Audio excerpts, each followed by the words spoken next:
سنة 2009 وبالتحديد في يوم 25 يونيو ساح العالم كله على خبر كان يعتبر كارثة بالنسبة له، وهو موت الفنان العظيم مايكل جاكسون. وقتها حتى جوجل اتعطل بسبب كمية البحث عن حقيقة موت مايكل جاكسون، ولحد دلوقتي الناس كانت مشككة ما بين ان هو لسه عايش وان هو مات. في كمان كان نظريات بتطلع وتقول ان هو لسه عايش وكل ده هو مزيف موته والى اخره، ولحد دلوقتي ولحد يومنا ده في نظريات بتطلع كل يوم، ما بين بقى ان هو كان عايش، وما بين بقى ان هو زي في موته، ما بين بقى هو مات فعلا، ما بين بقى ان هو بقى روح شريرة، بقى عفريت، بقى ايا كان. فحقيقي الموضوع ده كان يعتبر صدمة بالنسبه له. بس انا النهارده مش جاي لك في اتكلم عن موت مايكل جاكسون، انا جاي لك اتكلم عن مايكل جاكسون اصلا. طب انت مصدقني ليه كل ده يا قبل ما تشتم؟ انا جاي اتكلم في حاجه تانية خالص. انا جاي اتكلم عن تاثير الفنان او تاثير الاغاني في الناس عموما حاليا، وده اللي بناخدنا في الموضوع اللي هو اصلا اللي انا جاي اتكلم عنه، ان هو هتلاقوه في العنوان وهتلاقوه في الصوره وكل ده. انا ليه بكره بي تي اس؟ الفكره مش حبك لاغنيه ما او لمغني والسلام، الموضوع معاهم بياخد منحدر تاني تماما. والمشكله الاكبر ان 3/4 بيكونوا اطفال. قبل ما تشتم وتقعد تشتمني في الكومنتات والكلام ده كله، انا هنا ما بتكلمش عن ان هم اطفال فان هم حاجه وحشه، لا نهائي. بس خدها يعني خدها بالعقل كده بالله عليك يا اخويا، ماشي؟ ان انت تحب مغني دي حاجة، وان انا اكون معتمد عليه اعتماد كلي 1,000,000% ان هو هيغير حياتي وهيغير حالتي، وان انا لما ببقى مكتئب بسمعه، وان هو لما ببقى متحفز بسمعه، وان انا بقى عشان انجز شغلي فبسمع الاغنية ديت عشان اقدر ان انا انتج، او اقدر ان انا اعمل الواجب اللي ورايا، او اقدر ان انا اذاكر، او اقدر اعمل اي حاجة.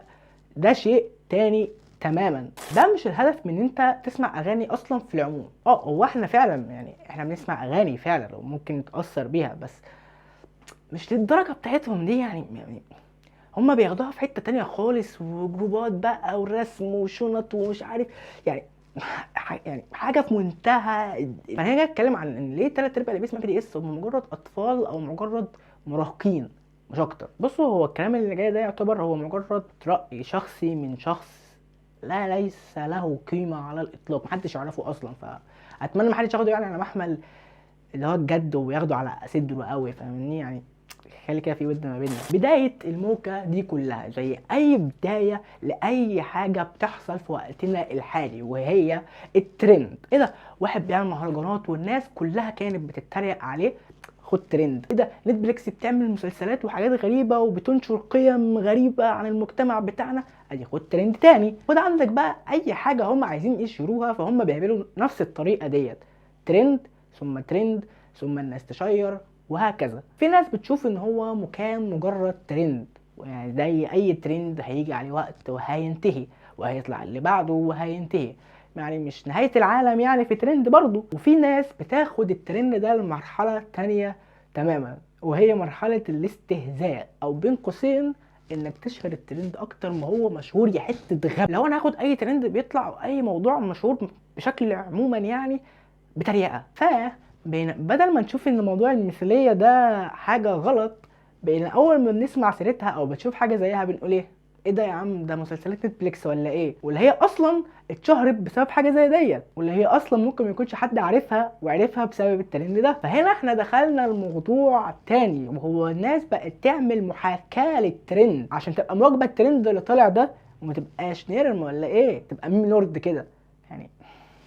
الميمزات دي جابت نمره. طبعا انا مش بتوهك ولا اي حاجه. طبعا الموضوع ده دخل في موضوع بي تي اس برضو، ما هو كان معانا. فهتلاقي ان في فتره كده طلع بي تي اس ده، طلع ترند كبير جدا في مصر. وعلى فكره هو لحد دلوقتي موجود ولكن بشكل صغير، كل شويه يطلع ترند بحاجه بعد كده يرجع تاني. بس في الفتره دي الترند كان لاول مره، لان احنا كناش عارفين مين هم بي تي اس، ومره واحده طلعوا بي تي اس. وهنا زي المتوقع الناس بدات تاخد الموضوع ده بطريقه. فالناس اللي كانت بتسمع الفريق ده جات لها الفرصه على طبق من ذهب ان هي تطلع وتدافع بقى عن القيم بتاعتها وتعيش في دور المظلوم، وتقعد تنزل بوستات بقى وتحارب الميمزات اللي بتطلع عليهم وهكذا. بس المشكله بقى ان هي دخلت في مرحله تانية، وهي ان هم بيتنمروا على الناس اللي بتتريق ديت، ان هم مجرد شافوا حد يعني هم بيحبوه، وان عشان انت استهزأت بحد او وانت شبهته مثلا واحد انا اصلا بيني وبينه قاره تانية، ومش يعني مش هيعمل لي اي حاجه في دنيتي،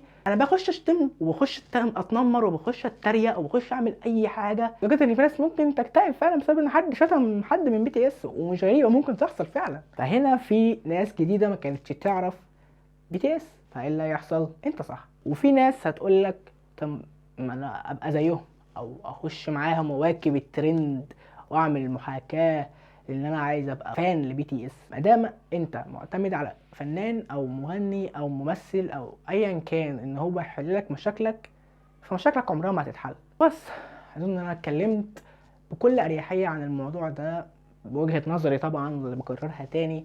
فاتمنى تكون الحلقه عجبتكم، ولو كانت عجبتكم اعملوا لايك وكومنت، متنسوش تشيروا الفيديو ده لكل اصحابكم، عشان لو عملت فيديوهات تانية ممكن تشوفوها يعني، ده لو عملت يعني.